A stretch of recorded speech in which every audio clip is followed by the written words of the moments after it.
સુરતમાં સ્થાનિક સ્વરાજની ચૂંટણીનો ખરાખરીનો જંગ બરાબરનો જામ્યો છે, ત્યારે રાજકીય પક્ષો હવે અવનવી પ્રચાર સામગ્રીને હથિયાર બનાવી રહ્યા છે।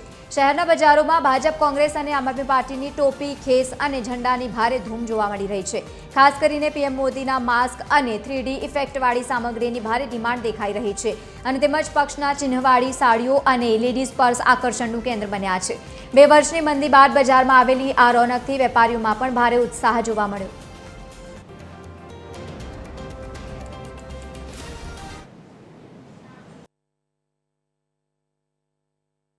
तो जैसे कलकत्ता जा रही थी और उसके बाद में अभी ये गुजरात इलेक्शन लगा तो अभी गुजरात पे ध्यान दे रहे हैं हम।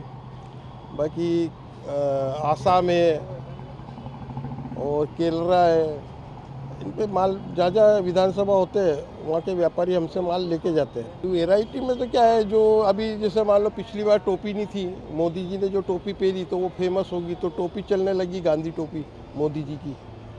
और जो चीज़ मोदी जी एक बार यूज़ कर लेते वो चीज़ मार्केट में चल निकलती है। अभी गमछा चल रहा है, बिहार में गमछा ले रहा था तो वो गमछे की डिमांड ज़्यादा है।